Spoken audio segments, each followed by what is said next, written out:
So next up, we have Fred Baker, who's a consultant with the Internet Society, and he's going to be talking more about the global scope of IPv6 and where we are. So, Fred? And he will be speaking in English, unless he really surprises me. I could try Klingon. So before I get started, let me talk a little bit about the previous two speakers and their topics. So I've been involved in the IETF since 28 years now, and I've written 60 RFCs. I'm one of those people who does that. And of course, we have a lot of work going on of different kinds. In the IETF, when we have remote participation, like you might have with a, what do you call it, a hub? Remote hub, which 2 weeks from now, NIC.CR will be having a remote hub here.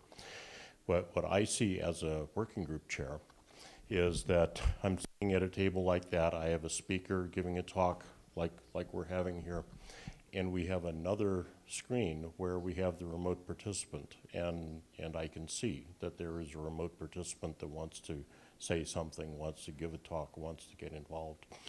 And so we actually work with that very closely. And I would encourage you to participate remotely if you can, either just as an individual or through the remote hub capability. The fellowships that we do, that ISOC does, to send people to IETF meetings, what they do is they hook the person up with an IETF mentor.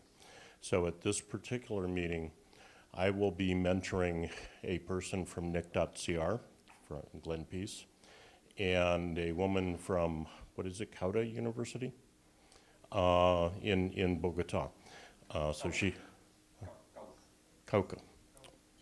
I'm sorry, my pronunciation is terrible. But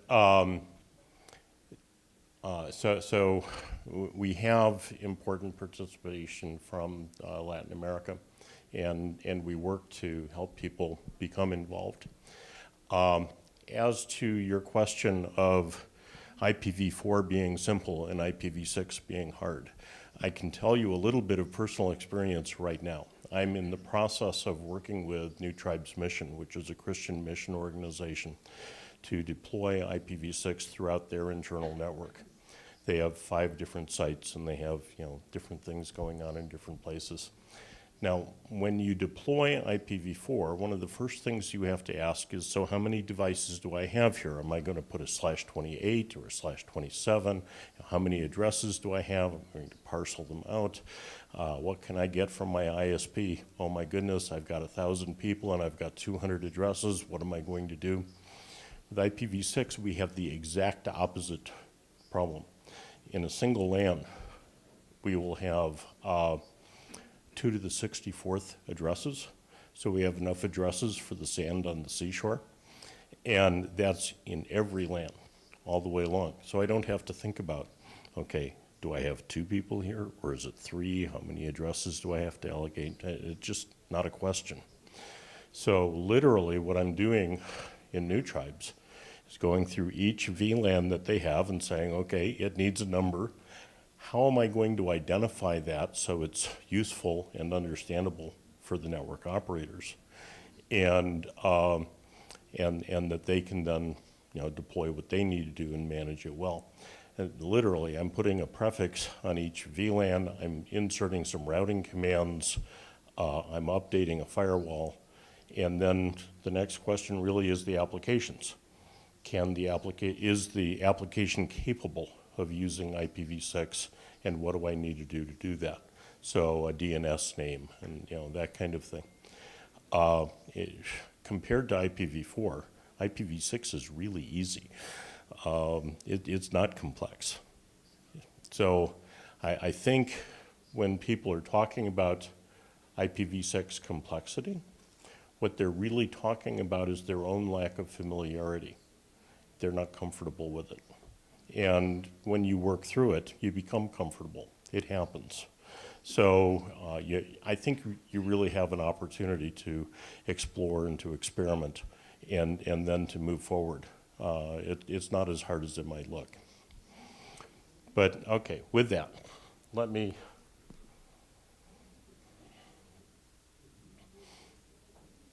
Okay. So now I'm going into the presentation, what I've prepared. IPv6 came out of a discovery. What did we do here? Okay, now I see what you were having problem with, Guillermo. Okay, so in 1990, we were having a meeting in Vancouver, and a statistician by the name of Frank Selensky came out and said, you guys have a problem. You're allocating addresses too rapidly. By 1995, you will have, if you continue in the direction you're going, you will have completely run through the IPv4 address space. And we said, oh no, that's a bad thing. We don't want to do that. So we started out saying, let's figure out how to allocate addresses better, do a better job, which CIDR addressing. We asked for people that had addresses they weren't using to please give them back. And we came up with network address translation, which turned out to be a very big win. But we also, even with address translation in 1990, we knew that we would run out of addresses eventually. And it is just, there are more people in the world than there are address space in IPv4. We had to run out of addresses eventually. It's a finite resource. And so we started experimenting. We asked for different alternatives. And the one that was ultimately chosen was IPv6. There were actually several different proposals put on the table. Now, in 2006, ICANN turned around and said, okay, we seem to be having good success with IPv6. Let's put together a policy for allocating address space. And once they did that, you can see that allocations from IANA started out moving along quite well. Now, then exhaustion, what does exhaustion do and how does that work? Guillermo talked a little bit about when the different exhaustion events happened. And when he talks about that, okay, what he's saying is that the amount of address space available to a given RIR went below 1/8. So they were really parsing out just little bits. And you can see at this point that they're all in their final phase of only allocating to new entrants. And he actually had this slide. I think it's interesting that we duplicated there. So Latin America is doing quite well, but each of the regions of the world has a large number of service providers and companies and whatever that are announcing IPv6 address space in BGP. Now, the difference between 20% and 100% or 37% and 100%, the question there really is what company or what kind of company. The companies that are not deploying rapidly right now are at the edge. They are mom and pop groceries and this kind of thing, universities. But the ISPs have pretty much done so across the board. Now, worldwide, when I look at traffic growth, I can go through each of the countries and say what Google, what APNet, what Akamai is measuring as far as traffic in their particular area. And so you can see that in 2012, when this map starts, there was relatively little IPv6 traffic in the world at all. And that has grown over time. Now in 2014, the Belgian government came to the major ISP in Belgium and said, we have a problem with lawful intercept. We want to be able to identify every user or every subscriber that sends traffic for legal purposes, for forensic purposes. And so you cannot use a technology like carrier grade NAT that multiplexes addresses. And so Belgium Telecom said, fine, what we're going to do is we're going to deploy IPv6 and we'll see how well that works. And when they did so, they discovered that all of the end users were quite ready to use it. Your Windows machine, your Apple machine, your Linux machine has been using IPv6 for a long time.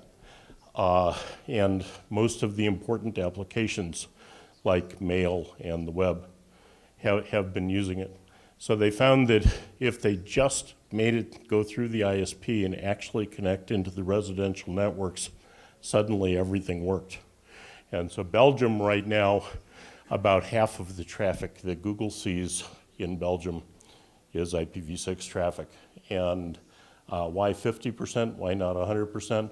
Well, there's some randomness in the way the application decides how it's going to do it. It flips a coin and says, let's do this. And so half the time it chooses IPv6. Now the United States, I've had a lot of people that I've talked to say, well, when you do it in the United States, I'll think about doing it here. Well, United States, traffic is about 35% IPv6. So we're doing it in the United States. And you can see there's quite a number of other countries that are in the process of that as well. Now, something that I find interesting, this information all came from a report that ISOC produced in April.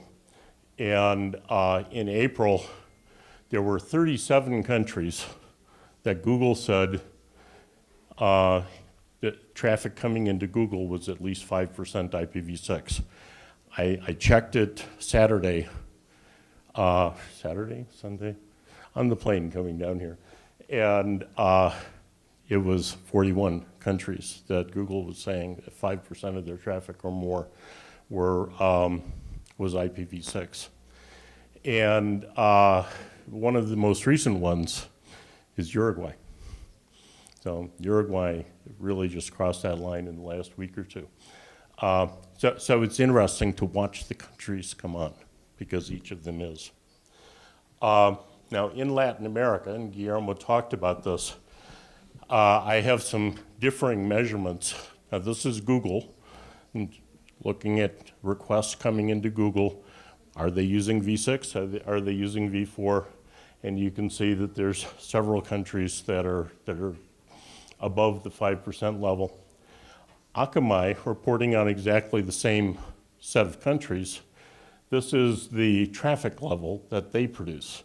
So for Google, it's, I got a request. I opened a connection, I sent in a thing, and I'm gonna get a page back as a response.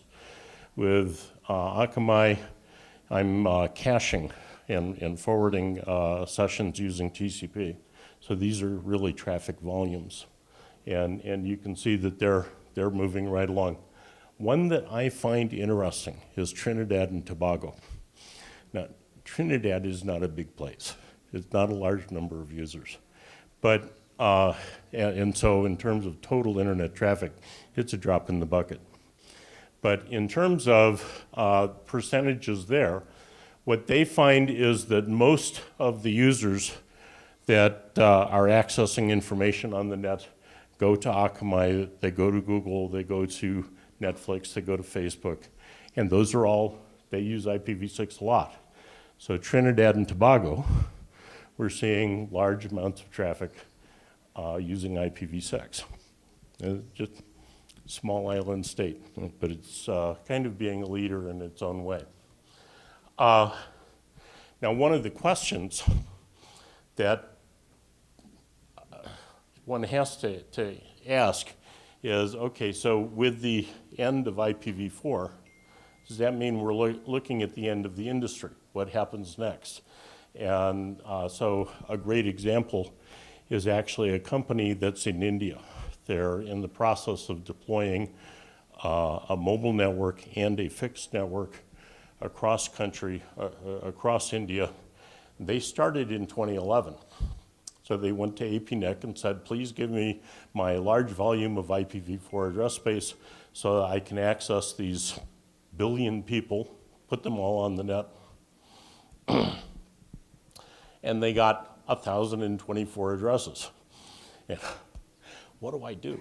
Yeah, it was just crazy. So, well, they had to purchase address space, and yes, one can do that.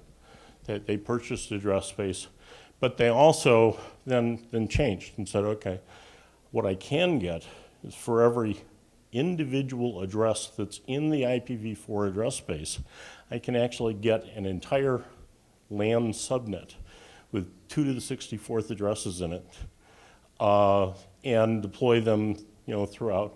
So they did. They got a really large number of IPv6 prefixes, each containing many addresses. And at this point, they represent about 20% of India's total traffic with IPv6. Internally, they say that IPv6 represents 90% of their traffic. Why is that? Well, it's being driven by where people go. They go to Google, they go to Akamai, they go to Facebook, they go to the big services, and those services within the Reliance GIO network only offer their traffic using IPv6. They don't do IPv4. And voila, we've got now lots of IPv6 traffic there. Okay, so does it actually work to have a company with a small amount of v4 address space and a large amount of v6? GIO would say yes, works quite well.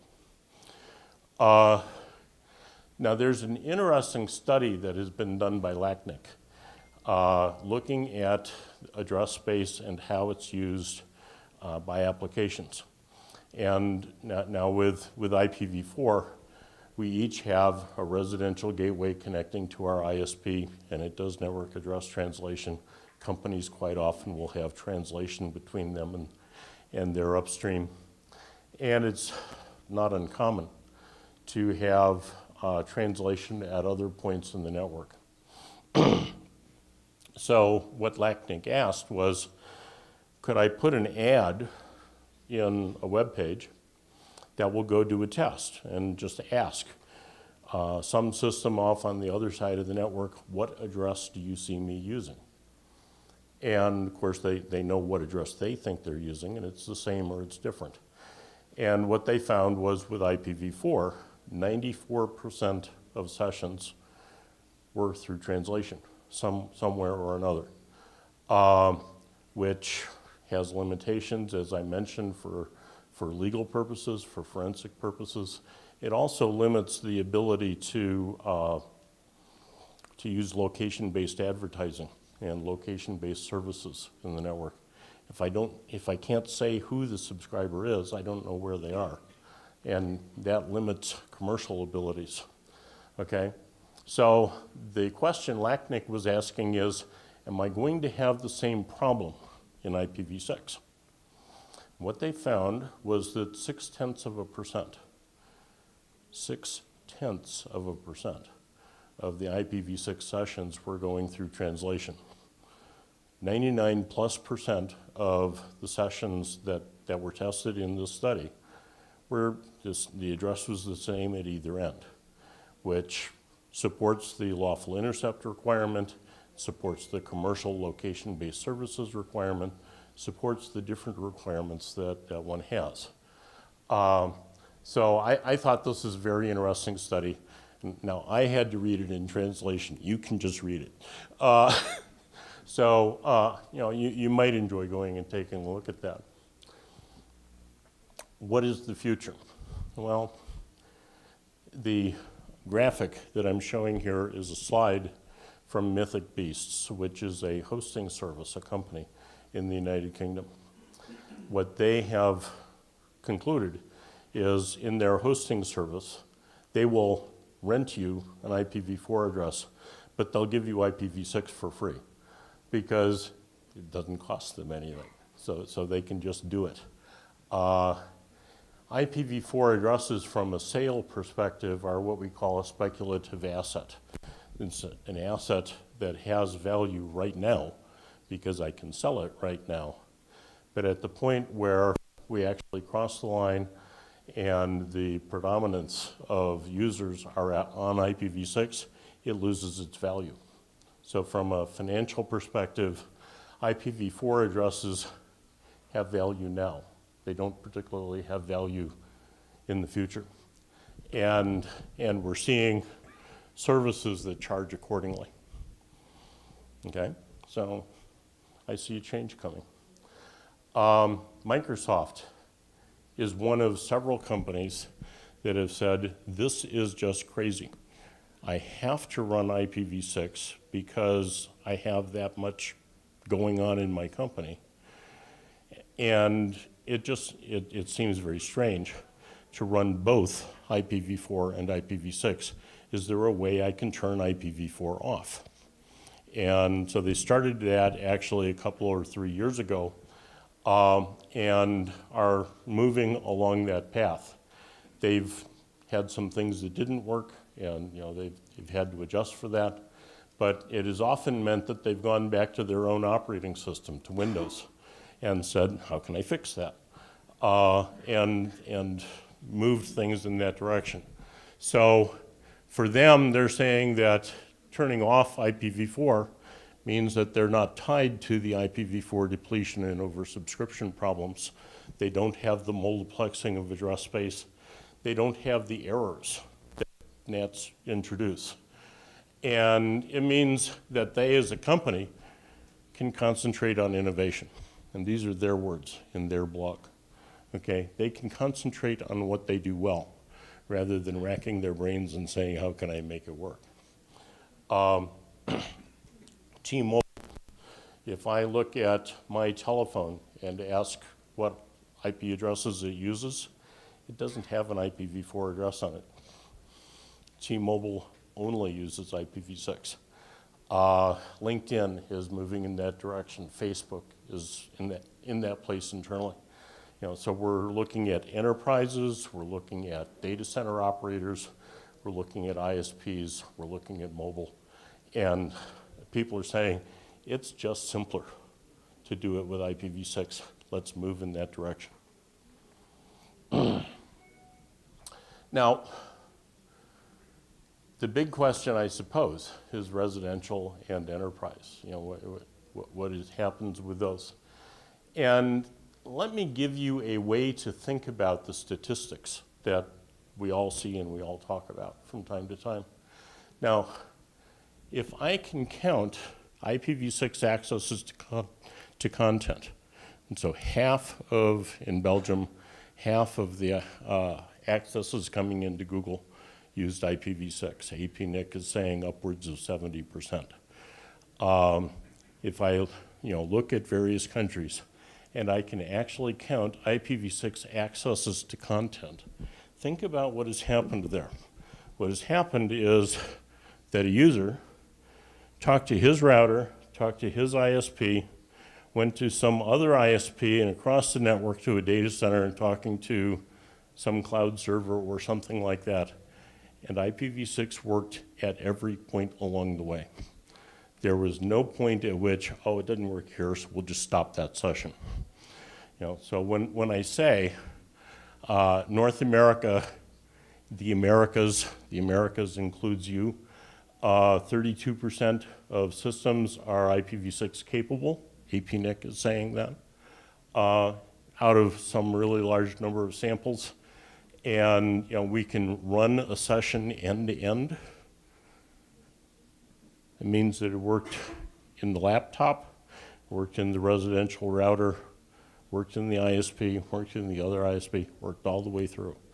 So this tells you something about the growth and the development of IPv6 deployment. And then there's mobile wireless. Mobile wireless is actually moving very rapidly in the direction of being V6 only. The reason being that they have a cost driver. That is, for an APN, for the ability for a handset to talk to the network. You pay for an IPv4 APN, and you pay separately for an IPv6 APN. So they have a monetary reason to say, I want to turn that other one off. And like I say, my telephone, T-Mobile, has literally done that. And then we've got a number of companies in the United States, in Europe, in India, and various places that are very strongly moving in that direction. Now, I mentioned that you can actually buy IPv4 address space. And that made the news recently. MIT, the Massachusetts Institute of Technology, realized that it was not using more than half of the IPv4 address space that it was allocated in the 1970s. And so they said, well, let's turn that into money and use the money for our IPv6 deployment. Amazon said, I'll spend money. And so MIT actually sold a /9 out of its /8 to Amazon and is supporting Amazon's business in that way. Now, what we've seen, and this from, if IPv4 addresses were real estate, this would be a real estate broker that is, talking about that. So they have reported basically linear growth in the sale of IPv4 address space until LACNIC ran out. And about the time LACNIC ran out, all of a sudden it went level. And reason being, as much as anything, that, and you're making these slides available, right? So, okay, so I see people taking pictures. That's okay, but we'll make the slides available. So the demand is actually already dropping for sale of IPv4 address space. Something else, if I look at the price per address, when Microsoft bought address space very famously from Nortel, it bought it at $11 an address. And there have been various things along the way. Well, that has progressed over time to a stable value. And this particular company is saying what it expects to see next is that the address cost will increase until about the beginning of 2019. And at that point, IPv6 will have enough of a foothold that the demand will actually drop off for IPv4 address space and the price will go down. So when I talk about IPv4 being a speculative market, this is the guy who's trying to sell it and, can I please make the price high, saying it's going to go down. And, so I've actually really talked about this already. But, so this is from that same article and kind of the growth of the address. So now with that, actually, I want you to think fairly seriously about IPv6 deployment. It's not that hard. I'm doing it in a network that is not mine. It's not something that I've been thinking about for 1,000 years. It's something that I'm able to walk in and say, here's a VLAN, here's a VLAN, here's a VLAN. Let's put an address space on that. It's not that hard. And it winds up, Microsoft is saying, as they do it through their company, that it reduces their costs. T-Mobile is saying, as it goes through them, it reduces their costs. That they really want to move in the direction of reducing costs. And so the new news, the important thing here is that there's enough content out there, there's enough accessible material, there's enough capability and proven products that this is actually working reasonably well now, and we can move forward. So, if you're in the position of saying, I've got a lot of IPv4 address space and life is good, I don't have to think about it, that's a resource and you're not using it. You can actually use it to fund the deployment, which you're going to need anyway. So you have the opportunity. Now, I say here that IPv6 deployment is not trivial. You do have to think about it. It takes time. You have to look at your applications. You might have to upgrade your routers and things like that. So it's not something that you just walk in and say, okay, I'm on my way. But On the other hand, it's something that can be done. So now with that, I'm done. These are my comments. And let me throw it open to questions.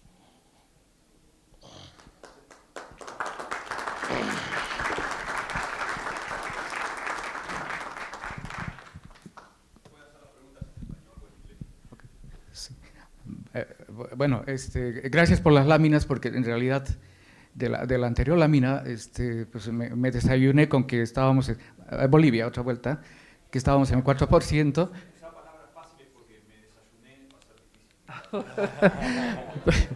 Bueno, fue una sorpresa para mí que Bolivia esté en el 4%, un poquito más en el uso, en el despliegue, pero ahora viendo la lámina es que veo que realmente la cantidad de usuarios es muy baja.